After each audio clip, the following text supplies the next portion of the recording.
Well, I am very, very excited today because I'm actually having somebody back on my show who was just such a hit before. And since that time, she's written a book called If Diets Don't Work, What Does? Danielle Dinkelman is just a rock star when it comes to nutrition, but beyond nutrition, it's the mindset. And that's what we're going to talk about today because her book is recently published and it's going to take the market by storm because I know myself, I've been a yo-yo dieter all my life until I discovered plant-based eating. But as I was sharing with Danielle before we got going, recently had something happen that kind of triggered a few emotions and I started comfort eating plant-based foods, but I was overdoing, I was stuffing myself. And as I would be putting things in my mouth, like pasta and 3 servings of pasta instead of 1 or rice and just really stuffing myself, I was thinking, why are you doing this? This is an old behavior. And so today I'm going to let Danielle tell me why I was doing that and what I can do to avoid it and how you too can avoid having to go on that yo-yo diet. So Danielle, great to have you here. Oh, it's so good to be back. Thank you so much for having me, Kathleen. You bet. Well, congratulations, by the way, on the book. And I would love to have you tell the audience, first of all, tell them a little bit about your background and how you came to working with people on not only getting rid of the yo-yo dieting, but the mindset. How did that all start? And then let's talk about your book. Let's do it. So I started into health and wellness coaching I started my business in August of 2017. I kind of got a tap on the shoulder that I was supposed to be sharing what I had learned for myself and for my family as far as healthy living, healthy eating, all of these things. Felt really called to share it with other people. And I really started coaching that following year in 2018. And I've been doing it ever since. And the people that I have found that really gravitate to me are those that are convinced that they want to live a whole food, plant-based lifestyle. And yet they're having a hard time sticking with it. They've maybe tried it before.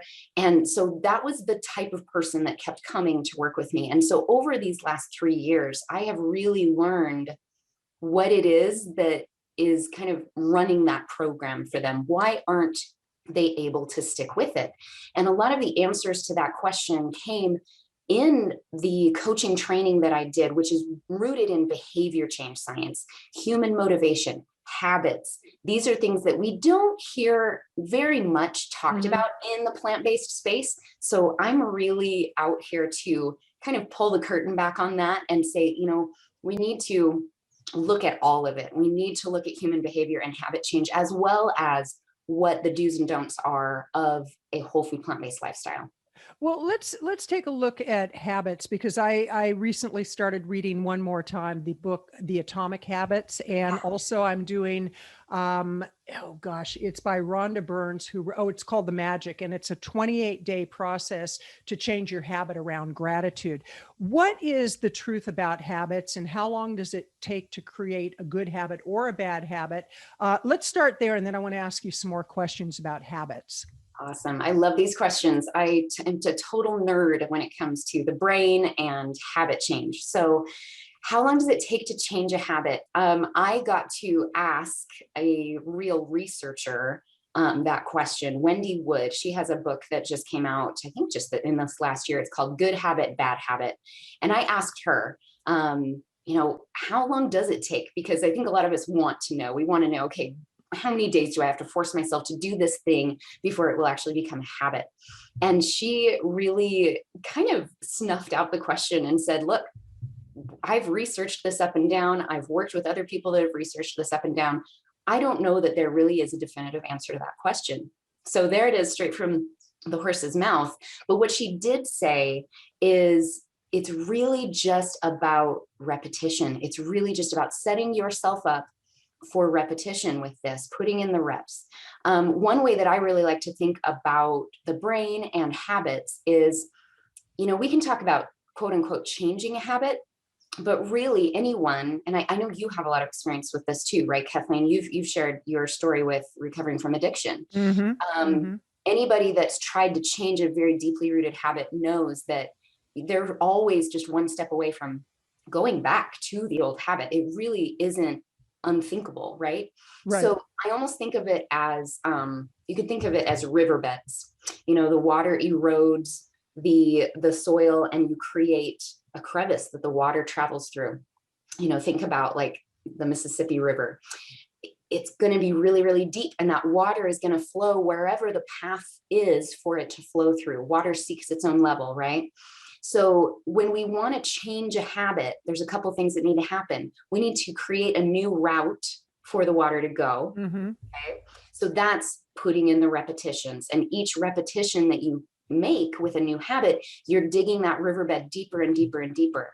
But you still have, just because you are creating a new one doesn't mean that the old one isn't there.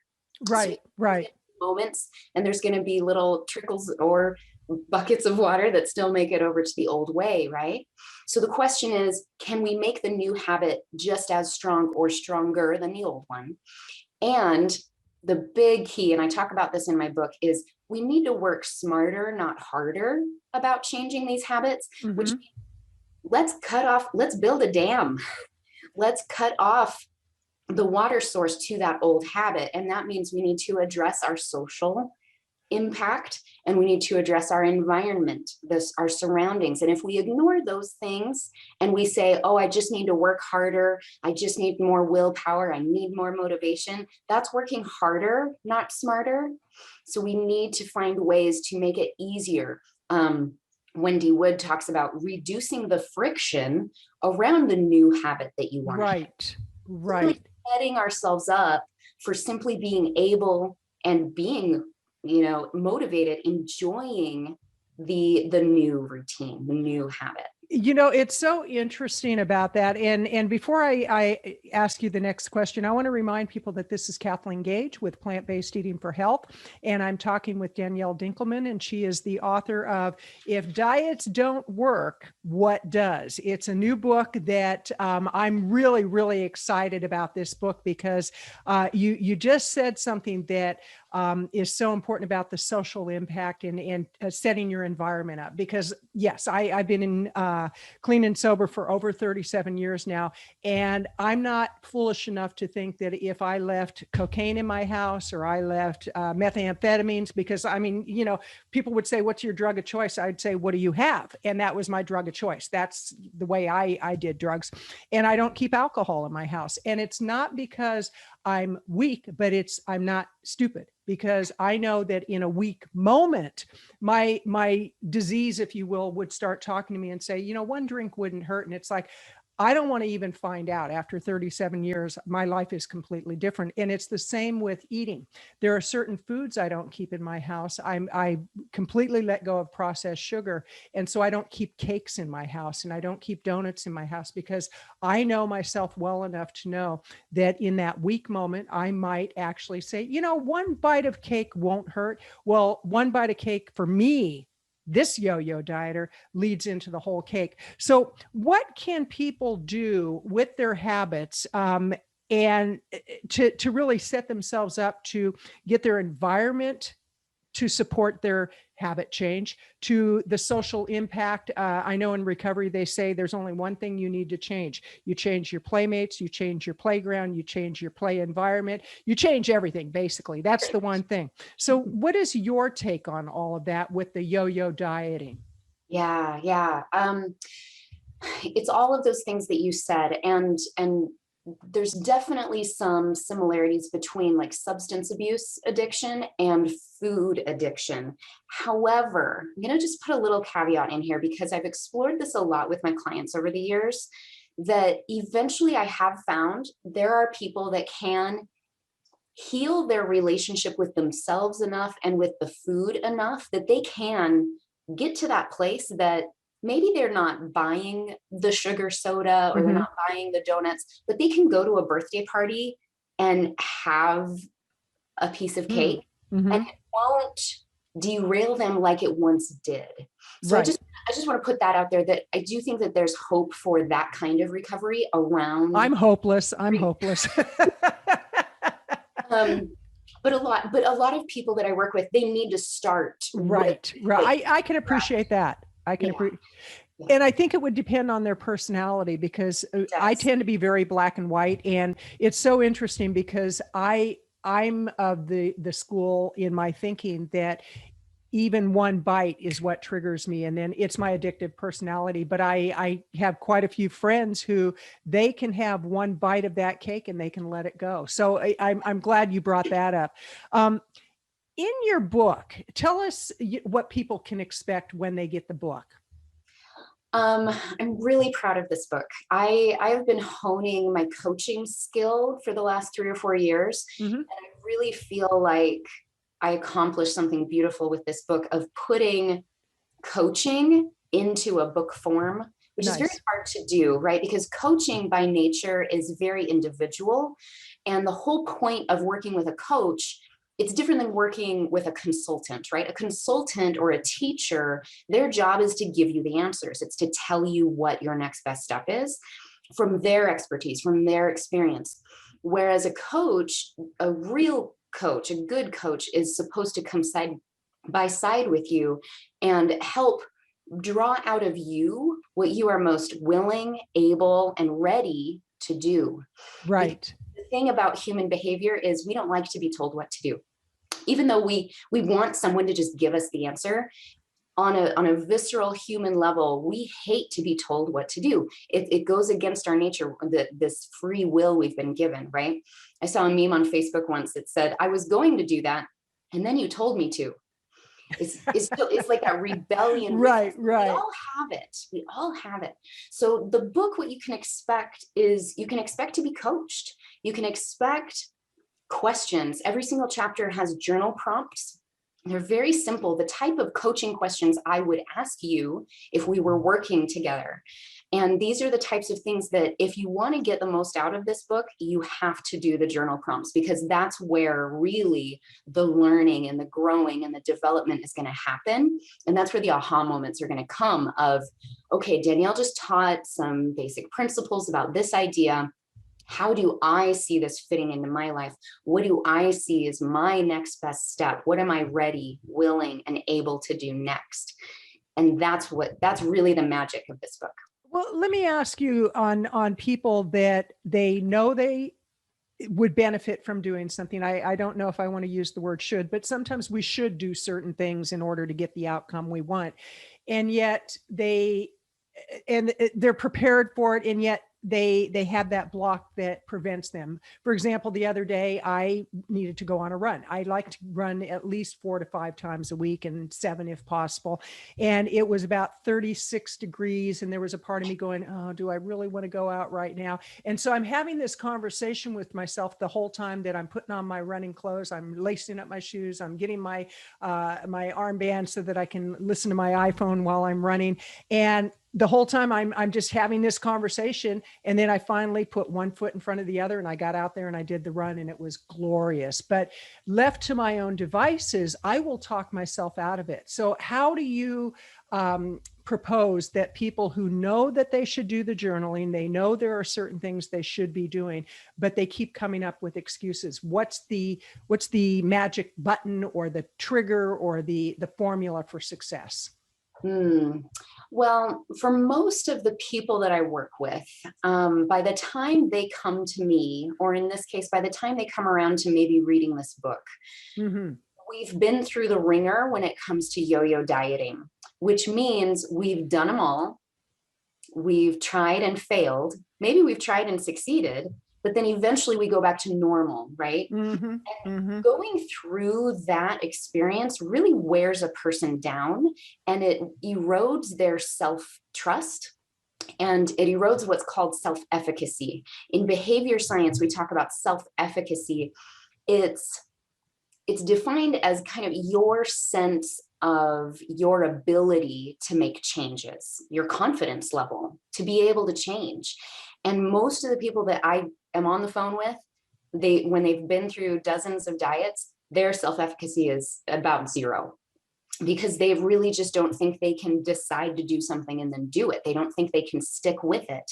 So here's the recipe for someone that's feeling at that level.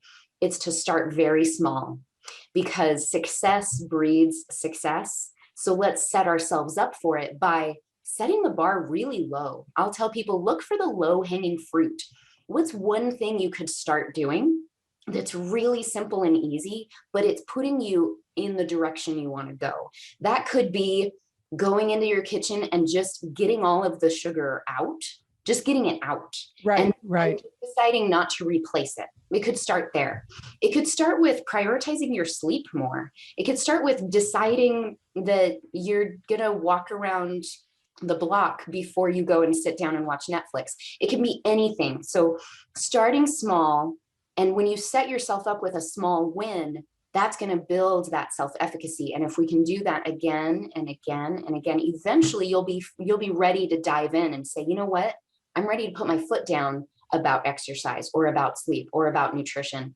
Right. But to try to dive into the deep end when you've still got the water wings on, let's learn how to dog paddle first. I love that, because actually in recovery, they talk about how a lot of people will go in and they're so black and white that they start giving up everything. They give up drinking, they give up drugs, they give up smoking, they give up shopping, they give up sex, they give up whatever it may be. And they say, first you cut out the alcohol, then you cut out the drugs, then you cut out this, then pretty soon you're cutting out paper dolls at the mental institute, because it breaks you. It literally breaks you. And so you have to go in degrees and go where you're able to catch up to. Now, you had mentioned before we actually started this conversation, you had mentioned about the results and the success comes from not only what you eat, what you consume, your exercise. You mentioned sleep is a really big factor in this. What else? We've got diet, exercise, sleep. What are other keys to the success? Yeah, I'm so glad you asked. The book is structured around first teaching you the basics on habits and habit change. And then I dive into 5 areas. Okay. So you said them: sleep, nutrition, and exercise. Mm-hmm. The other 2 are so important. The 4th one is stress management. And the 5th one is mindsets. Mm-hmm. Okay. And so I find that if I can get people to focus on 1 or 2 or 3 of these, whatever they're willing and able to do at the time, and eventually getting to the place that all 5 of these areas are really healthy and strong, that they're pretty much unstoppable at that point. Excellent. It's really wonderful. Okay. And I want to remind people that this is Kathleen Gage with Plant-Based Eating for Health podcast show. And if you have not yet subscribed, please subscribe to this channel and go ahead and leave a review and a rating. That really helps us out. And it helps other people who need to hear this information be able to hear it. I'm talking with Danielle Dinkelman, and she is the author of the new book, If Diets Don't Work, What Does? Now, Danielle, where can people pick up the book? It's on Amazon. It'll be available in print and as an ebook. You can find it there. You can go to ifdietsdon'tworkwhatdoes.com to just learn a little bit more about me and the book if you want to check it out there. Excellent. Excellent. And now you talked about diet, exercise, sleep, stress management, and habits. Okay, let's talk about stress management, because right now we're still in the middle of the pandemic. People are still dealing with financial insecurity. Business owners, pre-pandemic, I was a keynote speaker. I would go to conferences and speak in front of 500 to 1,000 people. And it was, that was a big part of my business model. That got wiped off the face of the earth. I dealt with stress as a result of it, and I've had to reinvent myself. The stress, I can't say that I always handled it the best. What would you recommend to somebody who is totally a type A personality, really needs to deal with stress? What can I do? See, this is all about me. Forget anybody who's, it's all about me. No, it's all good. It's all good. We learn by watching others learn, right? Absolutely. It's all good. I can identify with the type A because I call myself a recovering overachiever. Okay. I'm a recovering workaholic. I'm a recovering overdoer. Okay. Uh-huh. So, and this really is the American way of life. It's this modern Western way of life. And it's taking over the world, even in countries that this isn't the norm. I love America, but I don't know that this part of our culture is really serving us well. Right. Before we hit record, we were talking about how, there's the standard American diet that we in the plant-based space are very concerned about remedying. And And we coined a new term, the standard American stress level is, in my opinion, just as problematic. Because here's the thing, you can have a perfect diet and then have a really imbalanced, out of whack life and be stressed out of your mind, and you probably will still experience disease. That's our body almost experiences it the same, right? Inflammation can be caused by food. Inflammation can be caused by stress. Okay. So we definitely want to look at our standard American stress level. So what can you do if you're an overachiever, if you're a type A, if you're used to burning the candle at both ends? Stop, slow down, let yourself slow down. There's a fantastic book called Essentialism by Greg McKeown. Highly, highly recommend this book for anyone that really struggles to say no to opportunities, really is in that over delivering, overachieving, overworking mindset. But I teach a lot of the basic principles that you need in my book. First of all, stress management needs to be holistic, right? It can't just be, some of us get like a very tunnel vision idea of what stress management is. Most people think, oh, stress management is meditating. Stress management is having an outlet. Okay, if I just have an outlet, if I run, or if I, take up boxing so I can have something to hit, or whatever, we get these very closed-minded ideas of what stress management is. But what I'm saying in the conversation I have in the book is, what could it look like for you, and how can we make it really robust? Really, it's, in my mind, the opposite of stress is self-care. It's being proactive about filling your cup rather than constantly running on empty. So the question is, what do I need in my life to help me feel more relaxed and calm, help me feel like I'm having fun, and help me have some enjoyment in my life, and just feel balanced, feel like I'm coming from a place of abundance of energy and time and all of those things, rather than this constant depletion. Okay. And everyone can work on this. Everyone can do a little more, do a little better to just say, what do I need to fill my cup today? A lot of the people that I work with are caretakers. They're women, they're mothers, they're grandmothers. They really struggle with this mindset of, I can't take care of myself. My job is to take care of everybody else. Right. They come dead last on their own to-do list. So this idea of stress management and self-care is really to turn that around and say, I am not going to do any good for anyone unless I am taken care of. Right. Like, I know it sounds selfish, but you really do have to come first. It's the oxygen mask analogy, right? And you can't draw water from an empty well. Why are we trying to give from our depletion? Why not give from our abundance? Well, if we want to get there, we have to answer those questions of, what do I like to do for fun? What would help me feel relaxed and calm? What does help me have an outlet and process the stresses of my day? What do I need? And I can't answer that question for you, Kathleen. You have to answer that for yourself, and everyone that reads the book has to answer it for themselves. That's that coaching aspect of, what does this look like for you? What's missing for you? Absolutely. And I think it changes over time, because I know that as I've been watching some of the news reports on what's going on in certain states that have opened up, and people going out and partying and going to, big gatherings. In the past, to me, that was fun. Now it's like, oh my gosh, even the thought of that, I cringe, because to me now, going on a nice run near the river, or walking my dogs, or, playing ball with my dogs, working in my garden, all of those, I guess those are old lady activities, and God bless me for that. It's like, I made it this far, I'll just keep going. But quite seriously, what I find pleasurable today is very different than what I found pleasurable in my 20s or 30s. And I really appreciate that you said that. Now, as far as sleep, I know that's a big issue for a lot of people. And from time to time, I deal with that, where I can wake up in the middle of the night and I can either toss and turn, or one of the things that I've learned to do is I get up, I do something for a little while, then I go back to sleep, if I know that I'm not going to be able to go to sleep for a while, if I'm really tossing and turning. And that really works for me, because sometimes sometimes, 15 minutes of getting up and maybe cleaning a cabinet or something, that just helps me to get relaxed and I go back to bed. What are your recommendations for people to get better sleep Yeah. opportunities?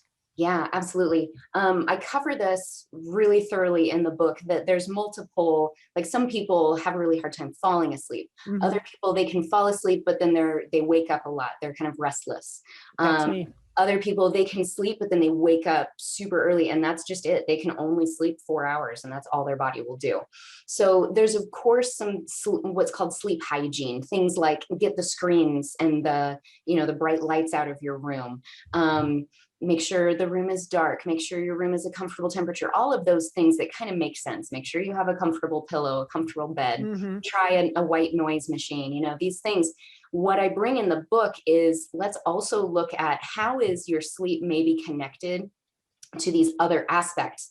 As we start to clean up our diet, you may find yourself sleeping better. As you exercise more, you will find yourself sleeping better. As you manage your stress better, you will sleep better. It's these, I almost picture those 5 areas that we talk about like a web, and they're each connected to each other. Right. And you tug and pull and adjust one, and it's going to impact the rest of them. It's almost like there's back doors to all the things that you want to do. There's like this domino effect you can expect. So I would really, if you're the type that you can lay in bed and you're just running your to-do list, or you're running your fears and your worries and your anxiety, do something about that, Kate. Address the fact that your mind is still awake and it's still preoccupied. What can you do with that? Distraction is great. I love the idea that you just shared. And I will often tell people, do not lay awake in your bed for longer than 10, 15 minutes. Right. If you know that this is going to turn into an hour or more episode of you just laying awake, guess what? You're actually creating a new habit for your brain. Don't do that. Get out of bed. We need to train our brain that when we're in bed, we are asleep. So getting out of bed is a really good idea. Well, and it's interesting because over the years, I have found different things work at different times. And one of the things that I've noticed, diet definitely has a lot to do with it. And when I was doing the stress eating recently, I would eat all the way until I went to bed. And an old pattern for me, now I'm about 60 pounds lighter than I was at my heaviest weight when I really did a lot of yo-yo dieting and stress eating. And I would eat all the way up till I went to bed, and I would stuff myself till I was literally in pain. And I found this pattern happening again. And those were my nights that I just couldn't get a good night's sleep because my stomach was upset. And so what I know for me is that I have to cut off my food at a certain time. In your book, do you have a way for people to identify the if-then process? Like, if I do this, then I get this result, whether it be good or bad. Tell me more about what you mean.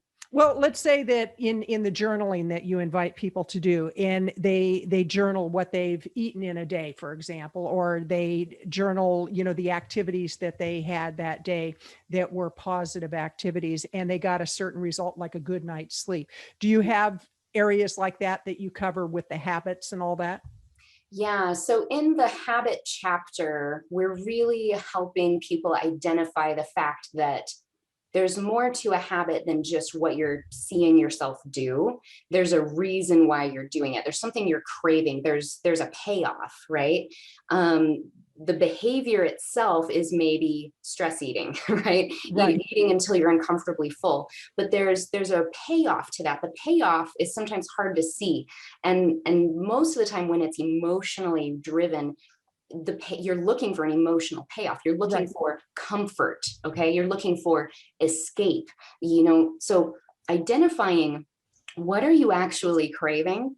And then what I will encourage people to do in the book and in my coaching is, okay, if you know you're being triggered by this stressor, and the routine, the behavior you usually do next is to go and eat yourself until you're in pain, and you're actually craving comfort, the question is, what can you do instead of eating until you're uncomfortably full that would bring you comfort? What other things outside of eating brings you comfort? And getting them to really think about that. And outside of food, what brings comfort? Well, calling my best friend, cuddling with my dog, taking a nap, going outside and listening to the birds sing, whatever it is, whatever resonates with that person, then making a plan to say, okay, the next time I'm triggered and I want to go and do my normal behavior because I'm craving comfort, I'm actually going to choose to try this instead.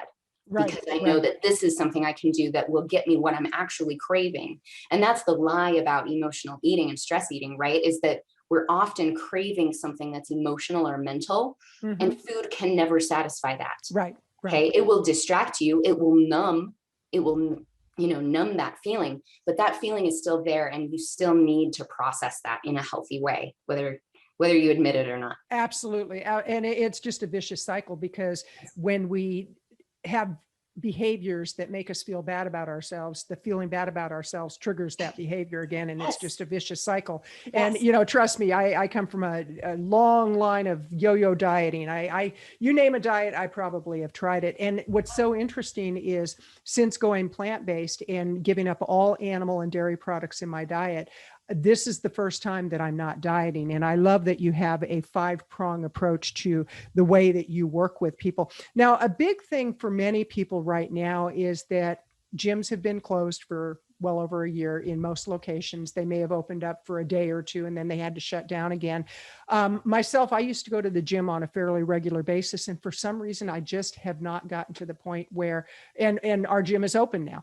And, just haven't gotten to the point where I make that first move towards going to the gym. And it has nothing to do with not feeling good about myself. It has nothing to do, in the past, it was always, I'll lose weight and then I'll go to the gym. It's like, okay, that's kind of backwards, but quite seriously, it's like, how would you encourage people to take the step towards, whether it's the gym or going out for a walk or going on a run, as that prong? What can they do to really get back on track, be post or pre-pandemic, when they were exercising maybe on a regular basis, and now it's just kind of wonky wonk?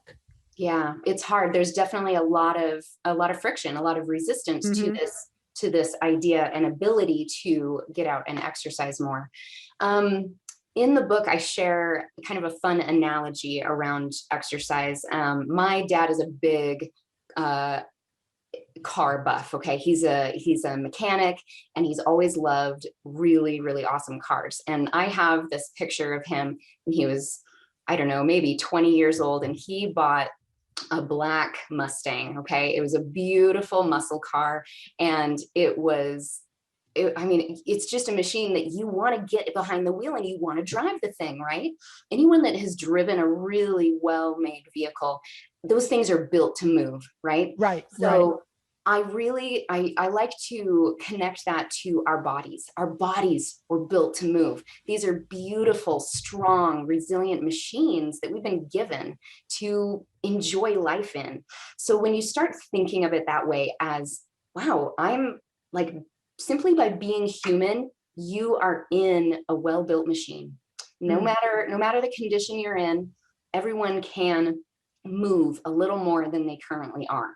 Okay, so my take on exercise is, I like to just think of it as movement, and just encouraging those people that maybe have a little bit of a traumatic relationship with exercise, that it's Mm-hmm. always been Mm-hmm. this thing they've never been able to do. Reframe that. Just think of it as moving this amazing body you've been blessed with, and finding ways to enjoy it. Okay. And if that means distraction, go for it. Netflix can be a great workout buddy. Okay. Get a treadmill, get a stationary bike, turn on your favorite show on Netflix. Or a lot of people that maybe aren't in the best shape yet, maybe they're having a really hard time getting back into exercise, but they love being outside. They love nature. That feeds their soul. And it's so interesting to me that it takes getting on the phone with me for them to make that connection of, oh, I don't have to be in great shape to just go outside and walk around the block, or Right, go to the park right. and walk around the lake. Just think of it as movement, think of it as a blessing, and find ways that you can enjoy it. It could be something fun. I recently picked up pickleball. Have you played pickleball, Kathleen? No, but you're probably the third person in the last few days who's mentioned pickleball. And what is it? It's basically tennis meets ping pong. Okay, Okay. okay. It is so fun and it's so easy to play. You don't have to be in amazing shape to play it. It's just fun. It's a fun, lighthearted game. And I love it. And so that has become one of the things that I'm doing regularly that gets Nice. me moving. Here's the thing. Exercise doesn't need to look a certain way either. Exercise doesn't mean you're a bodybuilder or a triathlete. Exercise just means that you take that car out for a spin, that you're moving regularly. If it gets your heart rate up, then we get to call that exercise. I So love it. find something that you enjoy doing or that you can distract yourself enough to get used to doing. That's awesome. And I want to remind people that this is Kathleen Gage with Plant-Based Eating for Health podcast show. And I'm talking with Danielle Dinkelman, and she is the author of If Diets Don't Work, What Does? You can find the book on Amazon. And Danielle, how do people get in touch with you? What's your main website or a location that you would send people to? Yeah, a great place to go to just learning more about the book and the coaching practice that I have is danielledinkelman.com. A great place to just hang out with me and get to know the coaching philosophy a little bit more is on YouTube or our private Facebook group. It's called Healthy Living with Danielle Dinkelman. You can find us there. And a great place if you just want to chat, hop onto Instagram and send me a message. I'm at dd.healthcoach. Wonderful. And we'll make sure all of that is in the show notes. And I just want to say this has been delightful. I love your well-rounded approach to if diets don't work, what does? Because I think that it's really sad to see how a lot of people have just given up and they're looking for that ray of hope that can give them the quality of life that they know that they want, they know they deserve. And in closing, what would you say is a nice way to start one's day in order to set themselves up for success? Besides reading, I've done the 75 hard, and one thing that Andy recommends is reading 10 pages out of a physical book and sitting down and reading those 10 pages every day. So they could start with that, where they read out of your book. And what else would you recommend? Well, one of the things that comes to mind, again, as a coach, my answer is whatever they're willing, ready, and able to do, right? Mm-hmm. Mm-hmm. Something that moves you in the direction that you want to be going, making a commitment to yourself that feels doable, right? Find that low-hanging fruit. Here's an example, here's an idea. Positive psychology has been a body of research that's been really influential for me in my coaching training and in my philosophy. And they have a practice called 3 good things. And there was a time that I really practiced this and it was really enjoyable. And I would do it morning, noon, and night. And I just had a little 99-cent notebook I had grabbed and I would open it up and I would write down, okay, what are just 3 good things? It's kind of a gratitude practice. And just being able to practice looking on the bright side and noticing the things that are showing up to support you in living that life that you want, noticing the good things that are around you. That's one of the mindsets that I address in the book, that if we can have that attitude of gratitude, it really does make a difference. As cliche as it sounds, we have to look at this as the glass half full, or we will continue to stay exactly where we are. Absolutely. I'm so glad you brought that up because gratitude is the foundation of everything I do in my life. When I was out running and gunning and doing all sorts of bad behaviors that just didn't serve me, I had very little gratitude. I think I would say thank you when somebody gave me a drug or a drink. But beyond that, there was no gratitude. And the first person that was my sponsor, but my spiritual mentor said, I want you to focus on what you have to be grateful for. And I said, I have nothing to be grateful for. And she said, well, that's very arrogant of you to say that. She goes, you do. You have your legs, you have your arms, you have your eyes. And she got down to real basic things. And that has expanded to where now not a day goes by that I just don't give so much thanks for the amazing, amazing life that I've been able to create as a result of eating right, plant-based eating, exercise, hooking up with amazing people like you. I'm so thrilled for the success of your book. I'm so thrilled with what you're doing with your coaching and helping people to get on track with a life that is really about not dieting, but it's really about living fully. So Danielle, in closing, do you have any final thoughts? I think you wrapped it up really beautifully. And I love that you shared that gratitude has really been a foundation for you. And I think that's really where it starts. When I when I connect with people that are ready to really make a change and really say, I'm worth more than this, I deserve better than this being the diet culture hamster wheel, it really does start and end with a place of gratitude, a place of love for ourselves, love for our bodies, love for the universe, the earth, God, however you want to paint that picture. There is absolutely things to be grateful for. And when we can paint it from that perspective, the rest just follows. It's a beautiful place to start. I love that. Thank you so much. And again, I've been talking with Danielle Dinkelman. She is the author of the new book, If Diets Don't Work, What Does? I encourage you to pick up a copy on Amazon and pick up a copy for a friend. Show the love to a friend, and especially show the love to the animals by not eating them. Love them, but don't eat them. This is Kathleen Gage with Plant-Based Eating for Health podcast show, wishing you a very healthy life. Thank you for your commitment to an ethical life through plant-based food choices. The kind of choices that are kind to your body, the environment, and most of all, animals. Be sure to leave a review and rating of the Plant-Based Eating for Health podcast show.